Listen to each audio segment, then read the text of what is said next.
Experienced with systems and personnel and management and technology, we can control our borders and get control of this situation to begin with.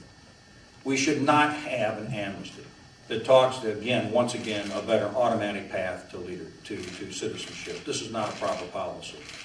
Instead, what we should do is say to people who are here illegally, or if the borders are now sealed, you need to come in and register with us and tell us that you're here, and then we'll determine what needs to be done. And if you don't come in and register, you will remain in illegal status, and you may very well be captured and sent back.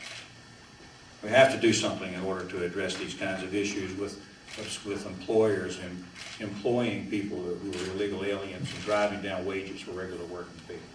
We have to address this issue as a security basis. It is dangerous that we keep our borders all north and south open and porous.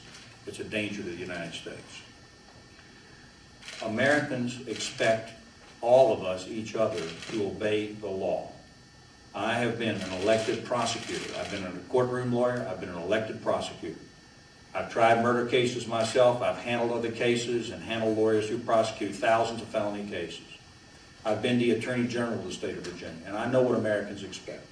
They expect that we will obey the law, and that our children and our neighbors will obey the law. And they will not tolerate the idea that people can come into this country illegally and break the law, and somehow that's okay. Thirdly, energy security. We have to form a whole new program for energy independence in this country. A program that I would entitle American Energy Freedom, and begin to have a serious conversation with the American people about the nature of this challenge that we face. The American people understand that the security of our children and our grandchildren and the national security of this nation is in the hands of people who do not share our national interests or our national desires for liberty and freedom. And they're nervous about that. We have to talk to American people about additional sources of energy independence. That means that we may have more and do more in nuclear power and do more in biomass and natural gas and ethanol and other types of sources, clean coal. The entire array has to be part of a national program towards energy independence for this country. Only then do we empower ourselves and we can act more truthfully and faithfully across the world today as we should. And then finally, we have to talk to the American people about energy usage. And let them know that when they save and conserve energy, it's not just a matter of saving a few dollars in their pocketbooks. It's a matter of the national security of the United States. And all this together, we can advance the cause of America and the world and the safety and security of our people. And finally, economic security here at home. We've developed a culture that says that people should not be as independent as I think they should be. We have to empower people to be more independent in their own lives and to gather up opportunities to create more wealth and opportunity for themselves.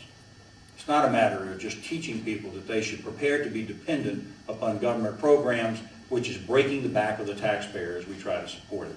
And a challenge is forthcoming about how we're going to fund these programs, and the national discussion has only just begun about how we're going to do that. The best way at it is to give people more of their own money back by controlling spending and the size of government. Classic Reagan principles: control the size of spending in government, reduce taxes on people so they can have more of their own money to invest and create opportunities and meet their obligations around the kitchen table. Issues about how you're going to meet these high tuitions, how you're going to deal with the issue of high mortgages, what are you going to do about the obligations that people have, and meanwhile all their money's being taxed away. We have to empower people by giving them better education and more opportunity to become more independent in life.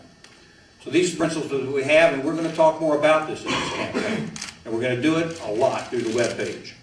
We're going to do it a lot by direct webcasting and talking directly to people. We will talk to people through the press, to be sure, in the traditional way, but we'll also talk directly to people. And I hope that people will go to GilmoreForPresident.com so we can begin to get their email addresses and engage them in this national conversation. This campaign needs a candidate who is a true Reagan conservative. And I've been that my whole life. When I started politics when I was 17, I entered into conservative politics. As far back as 1976, I was an alternate delegate to the National Convention for Reagan at the National Convention in Kansas City. I have run as a candidate, a conservative candidate. I have been elected by a broad majority of Virginians, a very diverse state. and I've governed as a conservative. And finally, maybe the last and fourth point, you have to have a candidate who will do what they say they're going to do, will keep their word and be genuine and honest about who they are and what they are. Where you have been is probably where you're going to go. And that's true for the Republican candidates, and it's true for the Democratic candidates. I have a genuine track record, and I am a genuine conservative. I have kept my word, and I do what I say I'm going to do. And I think the American people are looking for that. And that's why I am in this race, as a consistent conservative that the American people can count on. Someone who won't waffle, waver, change, or pretend there's something else in order to get this nomination, in order to become President of the United States. People need someone that they can count on who will be reliable, and where I have been is where I'm going to go. And these are the principles that I'm running on. And this is why I'm a candidate and have chosen to come into this race.